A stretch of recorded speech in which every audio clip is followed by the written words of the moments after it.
The Belief Audit. 4 questions that expose what's actually running your decisions. I want to give you 4 questions today that will show you exactly what is running your decisions under the surface. This is the Belief Audit. It's one of the first exercises I do with every coaching client who comes to me feeling stuck. And I mean stuck in a specific way where you have the skills, you've done the work, you're doing everything right on paper, and something keeps not moving. That something is always a belief, a limiting belief. Before I give you the questions, I want to explain why this matters strategically. Because I'm not a therapist, I am a coach. And I want to be clear about the business case for doing this work. Beliefs determine behavior, full stop. You can have the best strategy in the world, the clearest goals, the most detailed plan, and if you are operating from a belief that contradicts what you're trying to build, the belief wins every time. It shows up as procrastination, as self-sabotage, as saying yes to the wrong things and no to the right ones, and chronic overwork, as undercharging, as shrinking in rooms where you should be claiming space.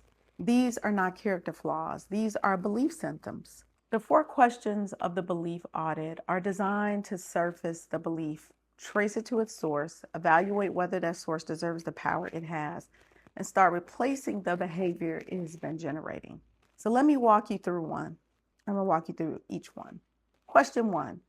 What do I actually believe about what I deserve?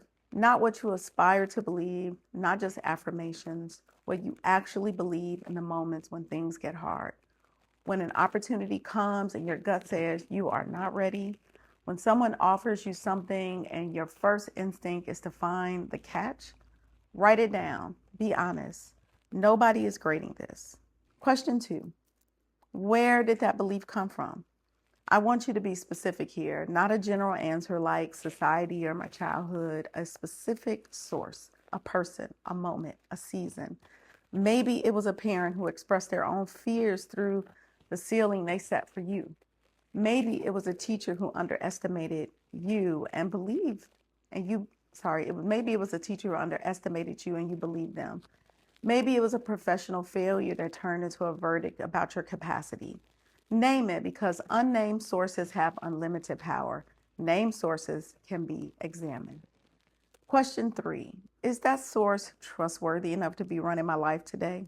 I want you to sit with that question, because most of the time when you trace a limiting belief back to its source, when you look at the actual person or experience that generated it, you realize that source had its own wounds, its own limitations, its own unexamined fears.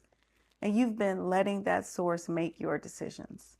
A parent who was afraid, a teacher who did not see you, a failure that was circumstantial, not fundamental. These are not reliable authorities on your potential. Question 4. What would I do differently if I did not believe this? This question is where the behavior change begins. Because when you see the decision you would make without the belief, clearly, specifically, you can start making it, even before the belief has fully shifted. You do not have to wait until you believe it completely. You can act from the vision of who you would be without the limitation. And over time, the action reshapes the belief. Let me give you an example of how this plays out. A client came to me who had been running her business at a certain revenue level for 3 years. Same clients, same prices, same ceiling. She was talented. She had results. She could not figure out why she was not growing. We ran the belief audit. Question 1, what do you believe about what you deserve?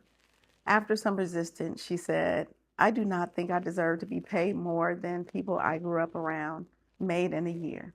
Question 2, where did that belief come from? Her father, a man who worked hard his whole life and never made more than a certain amount, who she loved deeply. Question 3, is that source trustworthy enough to set your prices? Her father's income ceiling was not reality, not hers, not anymore. And question 4, what will you charge if you felt like you were getting what you deserved? And her answer, although it was hard for her to come to it, was that she would double, if not triple, her prices. And when she put that into action, you know what? Her clients actually loved her work and paid the higher fees. And she was able to get the revenue that she deserved. So the belief audit is something that I really want you all to do and to try. You don't always come with the best answer the first time because it's hard to be honest with yourself. So do the belief audit, do the belief audit, do the belief audit yourself. And if you again want to do this work in a deeper, more structured way, in August 1st, I'm dropping the Successory Cohort. That link will come out in July 1st, and I'm looking for 10 people to be part of the first cohort. I hope you stuck around to the end. I appreciate you for joining the Successory community. Follow me at Successory Pro, and as well, follow me at Miss Tiffany Uncut. Thanks, and have a good day.